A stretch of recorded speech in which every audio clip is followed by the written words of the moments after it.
Hello, everybody. Welcome along to the afternoon Rabble here on the Rangers Rabble Podcast, part of the Rabble Network and the Talk Sport Fan Network. We will be joined shortly by Brian, but until then, it is just myself and Demi. Demi, how are you? Yeah, I'm very well, thank you. How are you? Do you know what I was going to say? I'm tired, but I think people are fed up with me going on about how tired I am all the time. Um, and I'm not bragging, but I've been on a diet now for 3 days. And I've stayed on that diet for 3 days, and I've went to the gym twice. Well Didn't say I, done. didn't say I don't not saying I've done anything at the gym, but I've walked through the doors twice. How's things with you? Yeah, good. Was back at work this week, so starting to have some sort of schedule, which is always good. Do you know what I've found that in my life? There's not been many times I've been out of work, but for like the very short periods I have, um, it's brutal. It's absolutely brutal when you don't have a schedule. No, Lyndon, I will not take what's wrong with you? I look slimmer. It's been 3 days. It's been 3 days. I don't look that much slimmer. But aye, so Demi, look, we're dragging out the stuff that we can talk about, right? Because it is the international break, right? I actually think Demi has frozen. Can you still hear Um, me? I can still hear you. I would just turn your camera off. I think that's probably there you go, because it's never flattering when a camera freezes, is it? But aye, so we're kind of scratching about the surface for stuff to talk about, right? But one thing I do want to talk about is the Kieran Dowell situation at the football club. Talk the Europa League squad as well. We'll maybe discuss a wee bit of the Thelwell interview. So there's a couple of things to get into. What I will ask is for everybody in the comments, get your questions in, because that will really help. Remember, and put a big Q at the start of your comment, and I will take some questions. So whilst I'm waiting on Demi coming back, I don't usually do these solo man shows, and that's usually just a moment. But we do have Demi back. So Sorry. Demi, Yeah. no, no, no, no, no. I think it's because we're going to be talking about Kieran Dowell, and your computers just went, nah, we don't want to do that. We really don't want to do that. But I will start there. Demi, is the Kieran Dowell experiment from Russell Martin over? Oh, look, this is a question we've had under many managers, and the experiment never seems to be over. Every time a manager comes in, he still, seems to get minutes of some sort. So he must be, doing something in training to impress somebody. Um, But look, the thing is, with him is I think when he does come on, he does try, which I guess is the number one thing you can ask. But he's not the most talented footballer that we've ever had signed. Um, so yeah, No. I mean, I would say it probably should be. Do I think it is? No. Is he more talented than Ian Black? I feel like, given my age, I'm not able to answer that question. Here's a question you can answer, right? Because this is something that I keep getting pestered about, right? I keep getting pestered about it all the time. Now, I was with you and your dad at the Montrose Peterhead game, yes, after I had just got my haircut, right? Ever since I've got my haircut, I've been accused of getting my eyebrows done, right? Can you please explain to everybody that my eyebrows haven't changed? Martin's eyebrows have not changed. He's had a haircut and it makes his other features seem different, but he has not had any work done to his eyebrows. There we go. See how, and that's coming from a young person who would know if you get your eyebrows done. Am I right, Demi? I mean, I've recently had mine done, so yes. See, there we go. Right, so that's put to bed. Can we please stop the comments now about the eyebrows? Because it's really giving me a complex. So if we could stop the eyebrow comments, it would be greatly appreciated. I mean, see, with the squad that we've got now, right? There's been loads of conversations, Demi, about maybe we'll see a change in formation. Will we go to a three at the back? Will it be a sort of 3-5-2? Russell Martin's under a lot of pressure, which is why I kind of brought up the whole Kieran Dowell question. Have you seen anything from his time under Russell Martin that would make you think that I know he's been left out the European squad, and obviously it's quite difficult um, to get a 25-man squad in the European squad for us because we don't have the homegrown quota and stuff like that. But can you see Kieran Dowell making a difference under Russell Martin in the league? Are we just jumping to the he's just not good enough? I mean, I've not obviously seen much of him play this season because he didn't play on Sunday and he played little minutes in Paisley. And obviously prior to that, I wasn't here. So I've not really seen much of him from this season, but I think he plays in a position where if you're coaching it right, he could make an impact from the bench. He's the sort of player, I wouldn't expect him to make any impact, playing sort of 70, 80 minutes. But I think, with the right coaching, he could, he could sort of, hold up the ball if we're winning for those last 10 minutes and, sort of make the passes through the midfield. But I do think he would be, a sort of 15, 20-minute player and never a sort of 70, 80, 90-minute player. No, possibly not. Possibly not. I've asked this a few times now. What did you make a Thelwell's interview? In fact, before you answer that, I've got a question from our very own Craig. Do we expect to hear from Patrick Stewart at some point in this international break? Demi, I don't really think. I think after Thelwell's come out, I don't think we need to hear from Patrick Stewart now, do we? No, and I'm also not sure that we would anyway. He seems to be quite a quiet man when it comes to the public. So yeah, I don't expect to hear from him. No, really not. Really not. And I need to answer this question for Colin because it's the third time he's asked. Martin, do you think we are going to play two up top in specific games? Now, I don't know if you're a tactical person, Demi. I'm not really one for the old tactics talk. But I mean, I can see us maybe going with two up front, but as a lot of guys have mentioned, we've only got three strikers. So going consistently with a kind of two up top, I don't think works. But can you see us moving to a sort of 3-5-2, 3-4-3 type scenario? Because it hasn't really worked for us in the past. No, so I think I think we should play, sort of two up front in some of the games because, how many times do we say it doesn't matter what striker we've got, up front, we could have Messi up there. If the ball's not being played there, there's not much we can expect the strikers to do with it. So, I do think that having, two strikers almost works better because you have the one who can sit a bit deeper and, like drop back into midfield to get the ball or, sort of be there as like an extra support between the midfield and your number 9 up front. So yeah, I do think that we should do it, but we should have one sort of sitting deeper. But I do think we would have to figure out a way to do that without playing three at the back.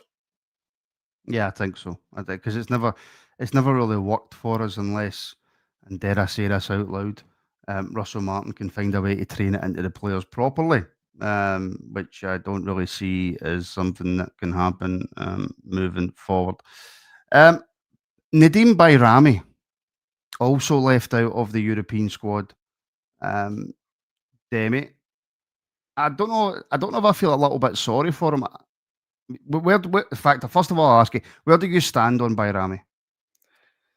Oh, he's a frustrating footballer to watch because, and there's been moments where, we've seen what his full potential is and, we've seen the sort of talent that, he can bring, but he never seems to be able to consistently bring it. It's for like 10 minutes of a game or for like 2 games and then he kind of goes anonymous for the next sort of 3 games. So he's a really frustrating footballer, because he's shown us that, he can be a good footballer and, he has all these fancy tricks and he can run with the ball, beat a man, but he just can't do it consistently. No, I know. Do you know what? It's one of the blind spots for me a wee bit, but I look at somebody like a Bayrami and I go, you know what? There is a player. There is definitely a player there. But again, he's just not consistent. A bit like Diamandi, by the way. I mean, he wasn't phenomenal against Celtic, Diamandi, but he was a lot better than I think what we've seen over the last sort of few. He's not started the season well, Dio, but we sort of seen the player that he can be in that Celtic game. He can control a midfield, but again, just not consistent enough. Yeah, I mean, on Sunday, I did think that, given the start to the season that he's had, I thought he came out, played really well, like you say, controlled that midfield. But yeah, it's another thing of, sort of keeping the consistency there. But, I think the thing is Diamonde seems to know how to play up here. I think the thing with Bajrami is I don't think he's really figured out quite how to play in Scotland yet. Because he can bring it in little moments, but it's sort of he's a lot more inconsistent, I would say, than Dio is. And a lot of the time when you see him, he's scared. Even if Dio has a rubbish game, he's trying to do new things. You can almost see that Bajrami is almost kind of scared to try new things like consistently. So I'm not sure if that's just a sort of good footballer wrong league or what's going on there, but. Yeah, are you worried about Thelwell coming out and saying, I mean, Dio has played left wing back before, because I'm not a fan of this square pegs and round holes argument. But it's because Aaron's hasn't worked there. I don't even know why he bothered mentioned Tav at left back.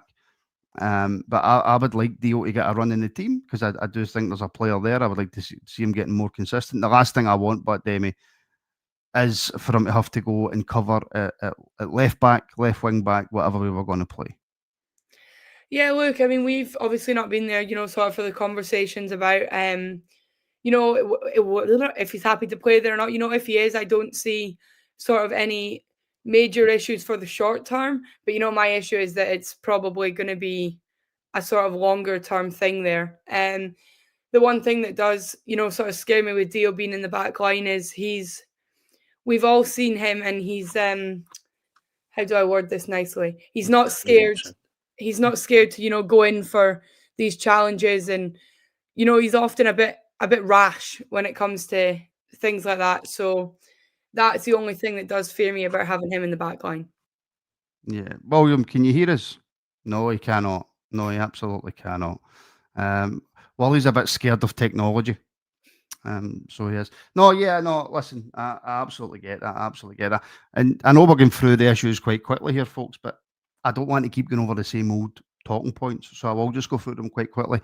What we really rely on for today, tomorrow, and at least Monday, Tuesday, Wednesday, is your questions. Because I would like to take the show in a slightly different direction because we focus on one team, obviously, specifically 100% one team.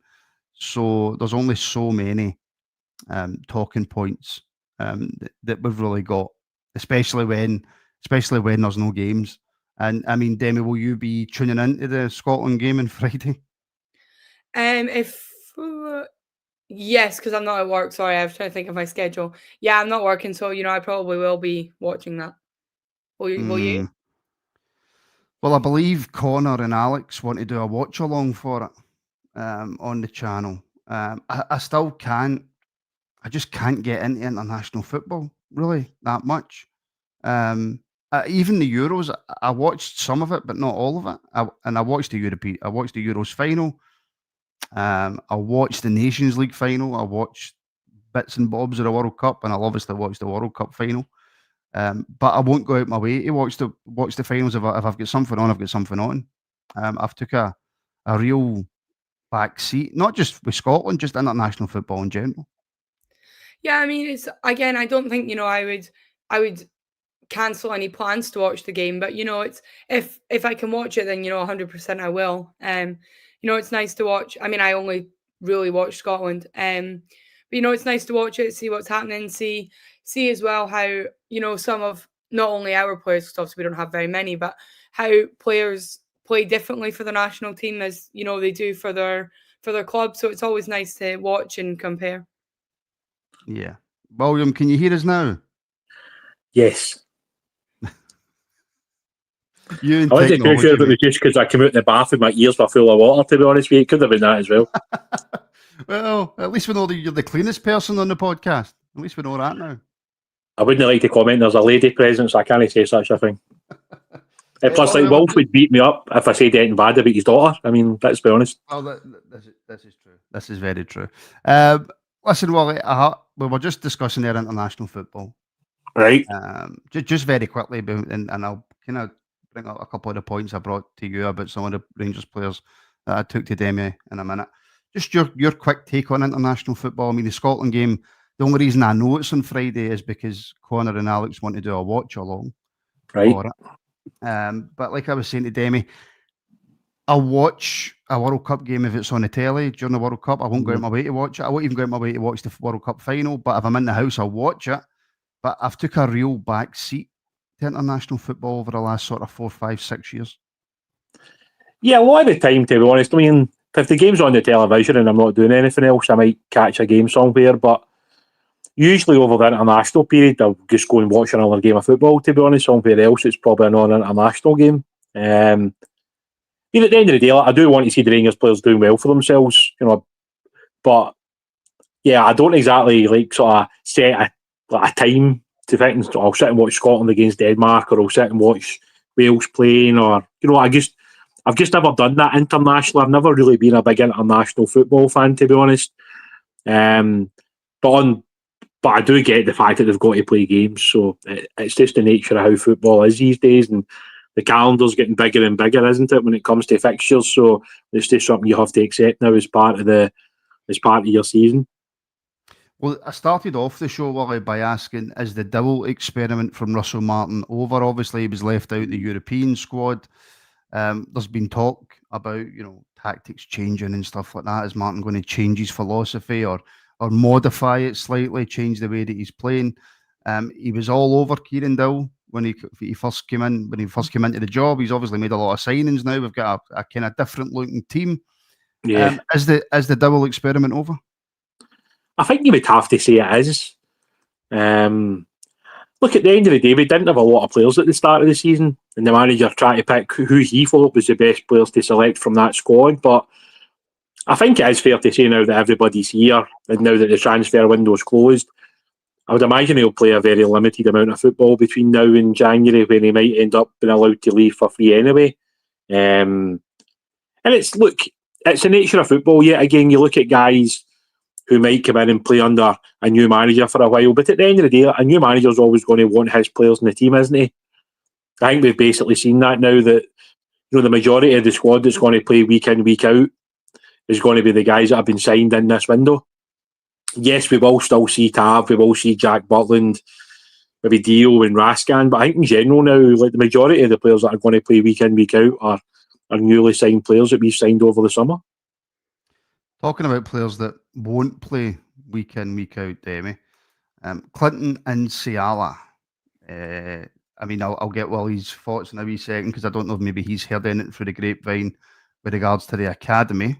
But what's your thoughts on Ciala? I think he's been slightly harshly treated. Yeah, I think he has. I think, he came into the team, excuse me, bar, that one game at Kelly, I thought he had a good run of games. He was, he showed that he sort of, he had the talent, and he had all this, to at least warrant a space in the first team squad, even if not in the starting 11, at least in the squad. And like I say, I think, he got a bit unlucky at that game at Kelly. It wasn't working for the whole team, and he had made the most standout mistakes, so he got taken off. But, that night you could have taken any of them off. So, I think that was kind of the start of the downfall for him. But yeah, I do think, it's slightly unfair. And with our defence, being as light as it is, and, having, who we have at the back, 3 players who are on loan and all of this, why are we not at least putting him in the squad? Is there space in the first team squad for him, Wally, if he doesn't end up going out on loan, or because there's only a couple of markets left open? I think you've got to be honest about it and say probably not. I just don't see him playing a lot of football now. That's why it made a lot of sense for him to go and play, because I don't see the manager changing his mind on this. Especially the fact we added, another centre half in the last day of the window. He can obviously play. Tav can play inside as well. So I feel like there's probably enough there. So unless we have a mad rush of injuries, which obviously can happen in football, I think Clinton and Ciala would be far better going out and playing somewhere. Because at the end of the day, what's he going to do for the next 4 months? Maybe play the odd under-19 game. Maybe play the odd bounce game that they have when they need to try and get guys some minutes in their legs. Could he be coverage for left back, Wally? I don't think so. No, for what I'm seeing. in his time at the academy. And I think the fact that Felwell's already touched on the fact that Cornelius can play as a left back. They've obviously kind of spoke openly about Tavernier playing there, even Max Aarons. So yeah, I just don't think there's any way back, unfortunately, for him. And also, if you look at the free agent market, there is still a couple of left backs there. If there was to be a potential injury, you could probably go and pick up a left back on a 1-year contract. So I just don't see NCR getting another opportunity at Rangers. Unless Russell Martin leaves and the new manager takes a liking to him, obviously, but right now it feels like he's a long way away from playing. Yeah, I suppose. That free agent market, though, right? I don't know how many times, Demi, we've heard over the last few years. It's going to take him a while to get in because he hasn't had a pre-season. He hasn't had a good pre-season. He hasn't had this. He hasn't had that.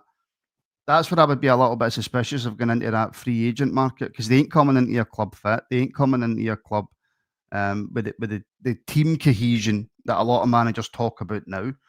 I've always been a little bit suspicious of bringing in a free transfer when you're 4, 5, 6, 7 games into the season. Yeah, it's always a strange one, and I do think that's why, many clubs try and avoid it.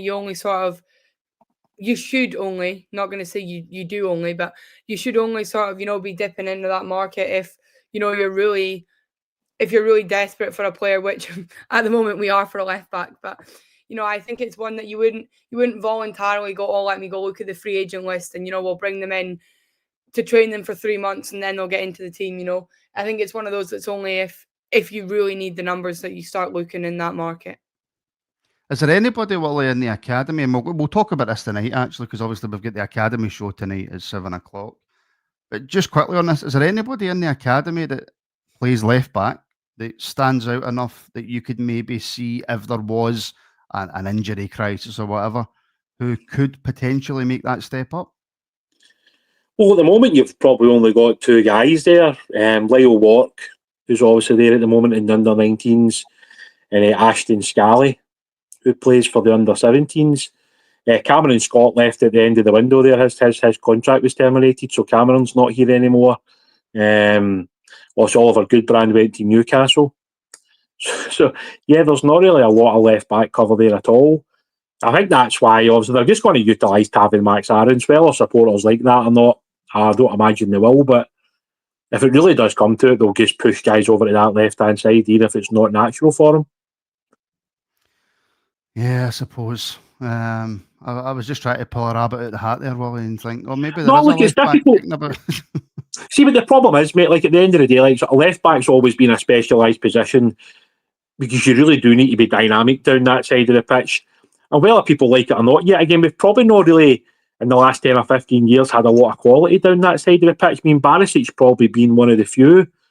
At times we have played right footers on that side. We've sometimes played centre halves at left back just to give us more aerial threats. We've brought a lot of guys in that have played a very short period of time for the club and then moved on.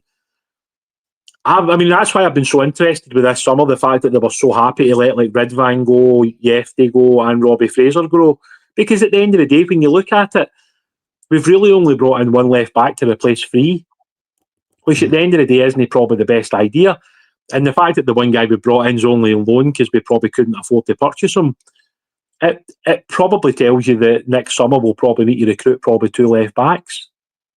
Because you can't keep going on just using the loan market. And I obviously kind of listened to a bit of Kevin Felwell's interview and I understand completely what he's meaning. We don't have the budget to go out and spend £50 million in a summer. We just don't. Especially the amount of players we've brought in this window as well. So it's really difficult. But I do think the loan market can help. But I would have preferred us to have had a proper permanent signed left back for this season. But to be fair to Jaden, he's come in and he's done pretty well so far. So we'll just need to wait and see how things turn. But if he gets injured, that is definitely a concern. Was Robbie Fraser, Demi, for you a player that we could have possibly have kept around that first team squad? Yeah, 100%. We put him out on loan last season. When he all went out on loan, we were like, great. He's gone to the top end of the championship. He'll get games, and next season we'll be able to use him. I mean, we've all on multiple different occasions had that conversation last season. So yeah, it's a strange one to see. We did that, and then he came back, and now he's away again. But yeah, 100%, he's a player I think we could have used in there. Well, David Baird, Wally, is saying Robbie Fraser was a good player. He should have been kept. Yeah, look, I mean, certainly looking at it now, whereas we are very short on the left backs, especially a natural left back. This is the thing about being a left back. It should be natural to be on your left side. It's not natural for Max Aarons and James Tavernier, no matter how well they'll do on that side. It's never going to be natural. And yeah, I mean, it's obviously like a bonus that Cornelius can play as a centre half and a left back, but really you want two left backs that are dynamic, that are athletic, that can get up and down the pitch. And at the moment, you would have to say we only really have one of those. It would be a huge risk to throw Lyle in there or to throw Ashton in. I mean, given, they're still pretty young and they haven't really, been out and played men's football yet. So it would be a huge risk to have to put one of those guys in the team currently. Not that they're not, potentially good enough in the future, but right now it would be a huge ask given where we are as a team. We've still not won a league game this season, so throwing one of those guys into the team probably wouldn't be the best idea, given that any more drop points in the foreseeable future might see even more screaming and shouting at the manager and the players. Well, it's funny you mentioned that, Willie, right? We'll finish up on this, but I think it's an important point. Just because I think it's important doesn't mean it's important. But Thirlwell's interview, Willie, I got this was my takeaway from it with regards to the manager, right? My takeaway was Kevin Thirlwell fully believes that Russell Martin is an excellent coach. He actually said one of the best coaches he's worked with, right? So he fully believes that Russell Martin is an excellent coach. And I also think he fully believes that over time, if not right now, definitely over time, Russell Martin could be the manager that Rangers need and or the supporters will want, right? But what I also took from it was that he effectively said, if he doesn't start winning soon, he's gone. Yeah, look, I mean, it depends how you look at the interview and how you kind of take what he said during it. There's no doubt, he wasn't going to come out and absolutely trash the manager. He was never going to do that. They obviously feel like they've given him the financial backing now, especially the last few days of that window when you look at, obviously, Miovski coming in, obviously the lad from Everton coming in, the loan with a potential option to sign, the centre half. It's a lot of money that's been spent this summer from the club. It's 20 million net. Yeah, I heard them saying that. I mean, whether that's true or not, we're not privy to that information, are we? We're never going to get the exact breakdown of every deal, every signing on fee, every agent fee, every add-on. So it is really difficult. But for me, I just still think he's under massive pressure, mate. I don't think it just disappears because Kevin Thirlwell came out and said that the club back him, and so does he. I believe that these next two games against Hearts and Hibs are absolutely massive. If we were to drop points to Hearts and then get knocked out the cup with Hibs, I really just can't see him being about after that. Because at the end of the day, see whether, all this talk about giving him time and being patient, the support's not going to have it. No. And see, at the end of the day, we had to change my style against Celtic, which isn't really how Russell Martin plays. So I don't know if he's been maybe coerced into playing that way, because I've watched quite a few Russell Martin teams over the period and seen bits and bobs of them, and I don't remember them ever being quite as gung-ho as we were against Celtic in terms of how direct we were at times, how quickly we got the ball forward. That's not a Russell Martin team. So I don't know if he's been told that, look, you can't play like that against Celtic because we can't afford another beating like we got against Bruges. Mm-hmm. And that's why he's changed the style. Whether he'll get back to his tried and trusted method against Hearts and Hibs, then I suppose we'll find out in the coming weeks. Yeah, I mean, do you go along with that, Demi? I mean, there's a lot of people in the comments as well saying it, that the next two games are vital. Will the club act if it doesn't go our way? And I know that's a negative way to look at it, because I want to come on here and go, we've got Hearts a week on Saturday. We've got loads of new signings. They're going to all click. It's going to be great. We're going to be playing fast, free-flowing, attacking football. We're going to score goals. We're going to cut that gap on Celtic. Look at the transfer business we've done. It's It's fantastic for the football club. Look at the money that we're spending that we haven't really spent before. And I want to be sitting here saying to you, look how good the spending is. Look at the players we've brought in. But I still don't think we're in that place yet as a support to be able to think that positively. No, 100% not. And I do think, in terms of the club, I think he's on thin ice, for the rest of September. Granted, he doesn't play for the next 10 days. So, it's sort of the last 3 weeks of September. But, I think he's on thin ice with the games. He needs to go out and win every game in September for the supporters to even, I wouldn't even say back them, because I don't think that would be enough to get, the full support's backing. But no. I think, he needs to go out and win all the games in September to so that at least the supporters can see what he's trying to do. And, he keeps saying trust the process. Release a bit of pressure. Yeah, he keeps saying trust the process, like we can do this. So, he needs to stop just saying trust it, and, he needs to start giving us reasons to trust him. But in terms of, playing like we did on Sunday, this has been a curse that we've had under more managers or head coaches than just Russell Martin. We'll play. I said to Dad last week, I was like, we're not going to lose on Sunday, because how many times in recent years have you seen us? We've been absolutely horrendous for 3 games. We go into the Old Firm, and we play the best we've seen in a month. So, unfortunately, I don't expect us to play like that against Hearts and Hibs. Now, I really hope I'm wrong, but I don't expect us to play like that going forward.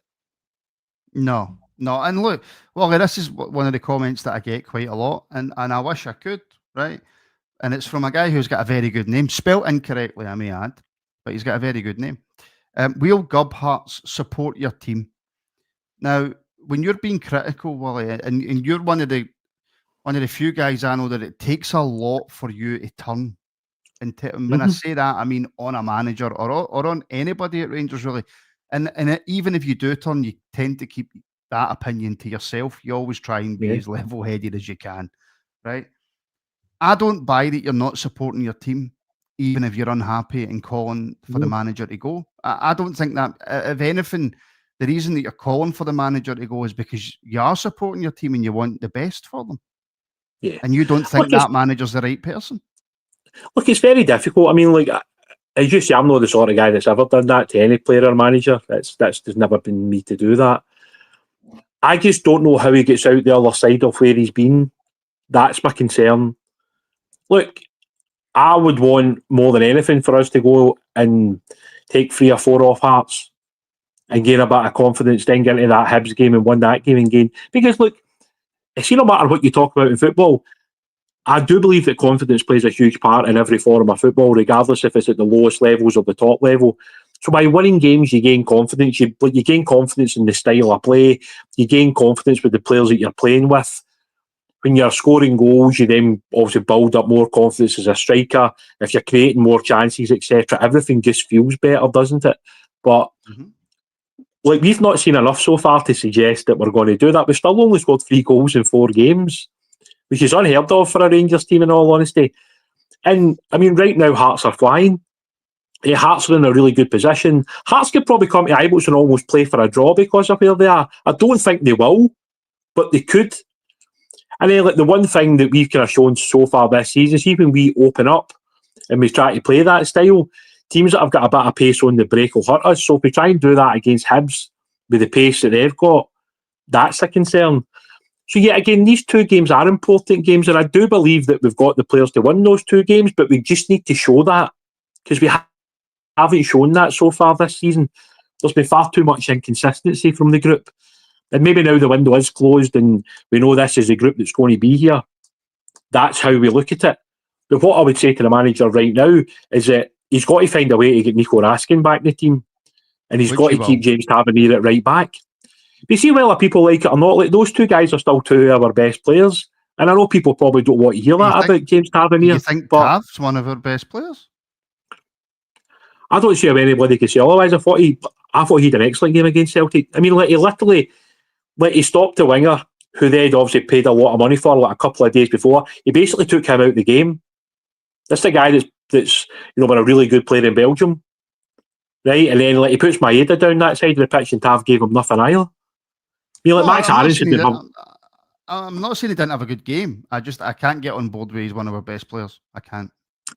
I just think at the end of the day, see when you watch football and it's all about the previous game for most people.